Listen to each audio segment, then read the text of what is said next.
Hello hi सर्वांना. तर बघा, हा मुद्दा महिलांवरचाच आहे आणि त्याचबरोबर पोझिशनबद्दल सुद्धा मी बोलणार आहे.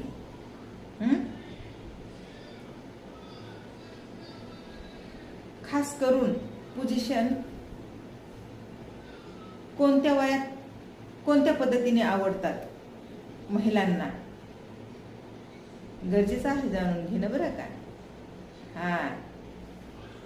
ज्यांना अनुभव नाही, वाटचाल म्हणजे आयुष्याला सुरुवात केलेली आहे, तर मग मुलं बाळ तिथून पुढे ते शरीरामध्ये जे काय बदल घडून येतात ना, त्यावर मी नक्कीच योग्य ती माहिती देणार आहे. आता बघा ना, आता माझं वय झालेलं आहे, तर मग मी पण माझ्या जोडीदारासोबत पार्टनरसोबत आयुष्य जगत इथपर्यंत आलेली आहे. त्यातूनच काही अनुभव तुम्हाला देणार आहे. यामध्ये चुकीचं काही असं मला तरी वाटत नाही, म्हणूनच मी बोलत असते. पण ज्या कोणाला वाटत असेल बाई बेकार आहे, चांगली नाही वागणुकीची, तर हे ज्याची त्याची विचारधारा आहे बरं का. बघण्याचा दृष्टिकोन त्याला आपण बदलू शकत नाही. वाईट किंवा ते फालतू बिलतू असं म्हणतात ना, ते कुणाला म्हणावा. ज्या ह्या सोशल मीडियावर लांबचं सोडा, म्हणजे सोशल साईट आणि रिअल लाईफ खूप वेगळी असती. तर रिअल लाईफमध्ये किंवा मग सोशल साईटवर जर समजा कोणाला लुबाड ते लूटमाप केलं, जर कोणाला म्हणजे असं फसवलं, जर कोणाला ते आपलं काम काढून घेण्यासाठी एक स्माईल देऊन काहीतरी तिथल्या तिथंच ते म्हणजे रपादपा करण्याचा प्रयत्न केला, सगळ्यात सोपं लोकांना एक आशाला लावून त्यांना एकदम ह्या अशा लेवलला घेऊन जायचं की त्याने ऑटोमॅटिक स्वतःला बर्बाद करून घ्यायची. जर असं जर असेल तर मग म्हणायचं बाई चांगली नाही. आता कामाशी काम ठेवणाऱ्या बाईला चांगली नाही म्हणणं हे चुकीचं आहे, एवढंच म्हणायचंय मला. तर मी करते माझ्या मुद्द्याला चालू. जर तुम्हाला रुची असेल अशा मुद्द्यांमध्ये तर स्वागतच आहे तुमचं माझ्या चॅनलवर. या आणि शेवटपर्यंत मुद्द्याचा शेवट करत जा. मी जे मुद्दा घेऊन येते त्यामध्ये अधूनमधून काहीतरी दुसरं बोलणं गरजेचं असतं, म्हणून मला ते बोलावंच लागतं. आणि जेव्हा मी मुद्दा घेऊन येते त्याचा शेवटही मी करतच असते की छानपैकी. त्यासाठी शेवटपर्यंत बघत जा व्हिडिओ बरं का. शेवटपर्यंत जिथे तुम्हाला वाटत असेल ना, अरे गडे आता हे वेगळंच बोलायली, थोडंसं पुढं घ्यायचं. ते वेगळं जे बोलणं आहे ना, ते स्टॉप कुठं होतंय त्या आकारानं. मग काय तर हे मी स्वतः सांगते. लोक म्हणते तर ते काय कॅप करू नका, काय नको करू नका, ते क्लिप करू नका, ते काय मला येत नाही तसलं तेवढं. तर असं द्या, जाऊ द्या. तर बघा, बाईच्या वयाला महत्व जास्त आहे. पोझिशन कोणत्या वयात बाईला कोणते आवडते, तर उठायला बसायला ह्याच्यावर बोलणार आहे.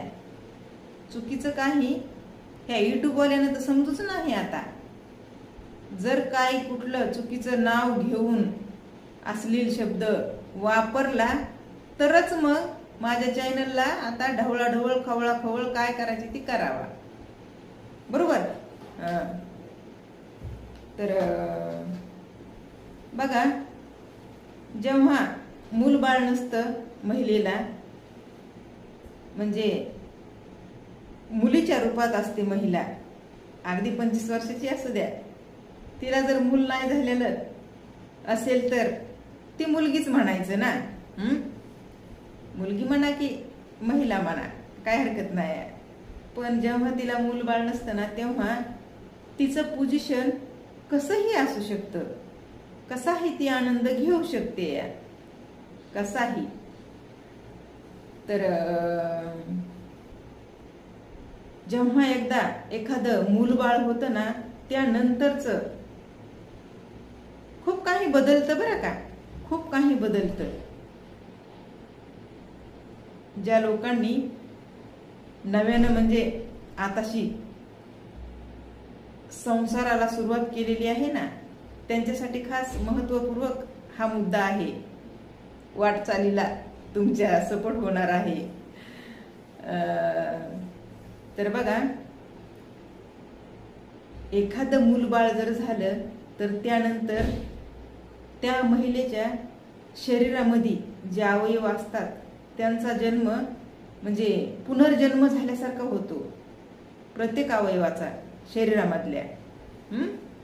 तर सगळं काही बदलून जातं ना. समजा काही महिला नॉर्मल डिलिव्हरी होतात, काही महिलांचं सिझर होतं, काही महिलांना असं म्हणजे दुसरंच कुठलं तरी प्रॉब्लेम नक्कीच होतं. तर ह्या अशा घडामोडी होत जातात. आणि मग जर समजा नॉर्मल झालेली असेल महिला, तर ती पुन्हा प्रतिसाद तुम्हाला हवा तसा देऊ शकते, देऊ शकते. जशी की मूल नव्हतं तेव्हा ती महिला होती, त्याचप्रमाणे ती पुन्हा प्रतिसाद देऊ शकते तुम्हाला, हे खरं आहे.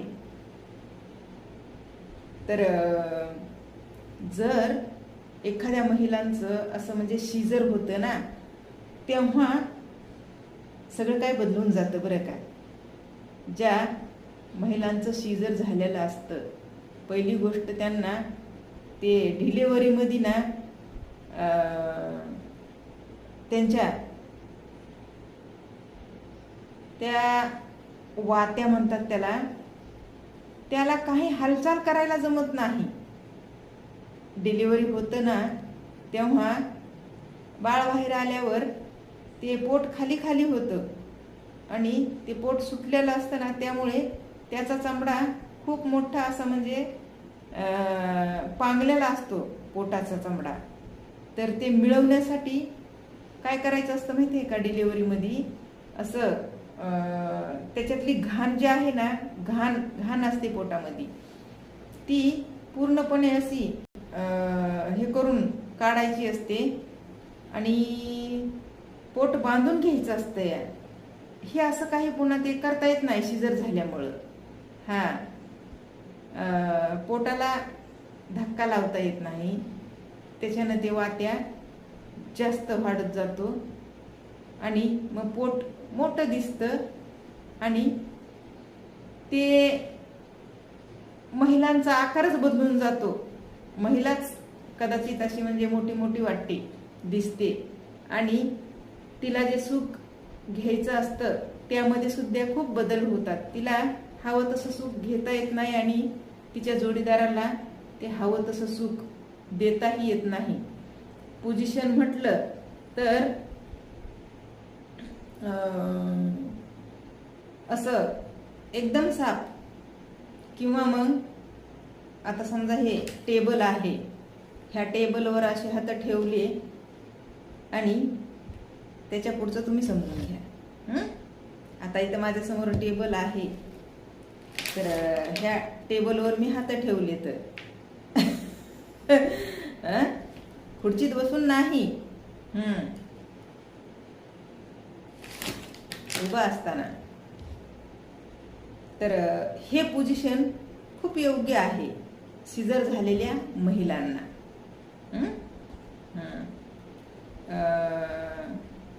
भावून, असं म्हणजे समोरून पुढून म्हणतात ना त्या पद्धतीने. तर बऱ्याच गोष्टी अशा दिलखुलास मोकळ्या मनाने बोलता येणार. त्याच्यामुळं काही गोष्टी तुम्ही समजून घ्या प्लीज. समजवायला मी खूप छान समजवते, बऱ्याच जणांना माहीत पण असेल, पण कुणाला वाटतं हो आपल्याला चॅनलवर काम नाही करायला मिळालं तर नाही मिळू द्या, कुणालाच नाही वाटत. त्याच्यामुळं विचार करून बोलते मी. आता चॅनलच बॅन केलं तर पुन्हा दुसरं चॅनल नाही आपल्याला खोलता येणार, काम करता येणार नाही आपल्याला. त्याच्यामुळं कुठंतरी टेन्शन यायलंय मला. असं वाटतं की नाही काम करावा, सोडून द्यावा. पण मी म्हटलं ना, कुठल्याही गोष्टीची एक ती व्यसन झाली ना, व्यसन लागली ना माणसाला, ती सुटता सुटत नाही. जशी की पुरुषांना महिलांची व्यसन होते, दारूची होते, गांजाची होते, त्या तंबाखूची होते, बिड्यांची होते, त्या विमलपुडींची होते. त्याचप्रमाणे बायांना सोशल मीडियाची झाली आहे. नशा नशा, तलब तलब.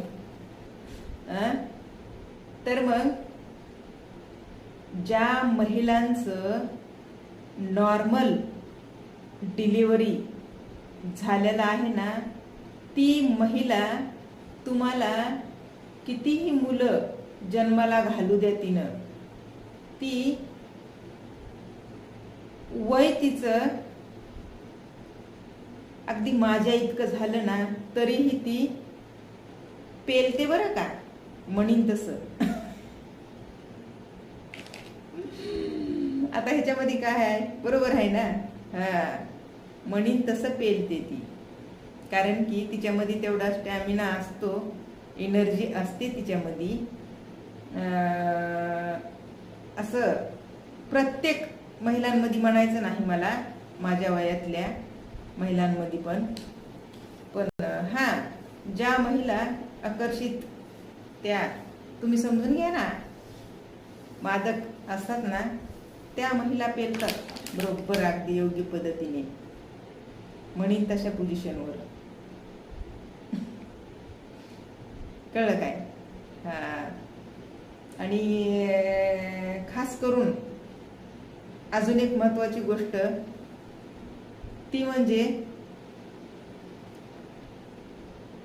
मादक महिलांना वेळ लागतो समोरच्या म्हणजे पार्टनरला हैराण परेशान, घायाळ घायाळ करून सोडतात बरं का. त्यांना जास्तच हवं असतं, जास्त हवं असतं, थोडक्यात भागत नाही. तर मग आता एखाद्या मादक महिलेचा जोडीदार जास्त काळ टिकत नाही, मग आता अवघड तर त्या महिलेचं आहे ना. जोडीदाराला तिच्याकडून मिळतं, पण तिला कुठं मिळतं? जोडीदाराकडून. जे तिचा जोडीदार जास्त काळ न टिकणारा असेल तर मग त्या महिलांची खोड कशी मोडायची हे मी आज तुम्हाला सांगते बरं का. मादक महिला, त्यांना लवकरात लवकर घमच येत नाही, जास्त लागतं, मन भरत नाही, आणि शेवट त्या घायाळ करून सोडतात. तेव्हा संतुष्ट होतात. पण ते त्यांचा जोडीदार जर थोडासा कमी पडत असेल तर मग चिडचिड होते, चिडचिड वाढते, वादविवाद, उगाच एकमेकात आणून धरतात एकमेकांना. त्यामध्ये त्या जोडीदाराला एक कुठंतरी कमीपणा असं नाही दाखवून दिलं तरी पण वाटत असेल, बरोबर? तर मग तिथं एक आयडिया, ती कशी? तर जर जोडीदार महिलेला जास्ती, तर प्रत्येक महिलेला हवंच असतं, पण त्यातून म्हटलं मादक महिलेला कमी पडतं आणि जोपर्यंत तिला पाहिजे तेवढं मिळत नाही तोपर्यंत ती तृप्त होत नाही. तर मग तृप्त तिला होण्यासाठी अगोदरच शक्कल लढवायची. ती कशी? फोरप्ले. रामबाण उपाय फोरप्ले बघा करून, म्हणजे थोडा जास्त वेळ जाऊ द्यायचा आणि असा फोरप्ले करून तिला म्हणजे असं एक वेगळीच धुंदी तिच्या डोळ्यावर आली पाहिजे, असं तिला घायाळ करून सोडायचं. घायाळ अगोदरच. आता घायाळ करण्याचे बरेच काही उपाय आहेत. ते उपाय मी कोणत्या पद्धतीने सांगू तुम्हाला?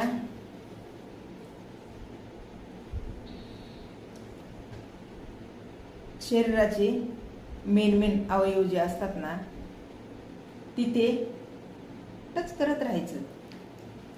त्याच्यात काय? आणि बघा, आपण एखाद्या आपल्या घरातल्या मांजराला जवळ घेऊन तिला जर लाड प्यार केला तर ती पुन्हा तुमच्या आजूबाजूलाच अशी पायात पाय घालून म्हणजे गुंडाळ्यासारखं होते का नाही? तुम्ही जिकडे जाता तिकडं तस त्याला म्हणते घायाळ करून सोडलं. एकदा का घायाळ करून सोडलं, अरे बाबा 5 मिनिटं लागायच्या ऐवजी 5 मिनिटं लागायच्या ऐवजी 2 मिनिटातच खेळ खलास. टेन्शनच घ्यायचं नाही जास्त. तुम्ही फक्त मी म्हणायले तसं करून बघायचं. घाई करायची नाही. पुरुष लोक काय करतात माहितीये का? घाई करतात. घाई, पुरुषांना खूप घाई असते मोकळं होण्याची. अरे बाबा, पण जोडीदाराचाही विचार करावा लागतो. जोडीदाराचा नाही विचार केला तर मग दुसरं कोणीतरी करीन, मग किती अवघड होईल.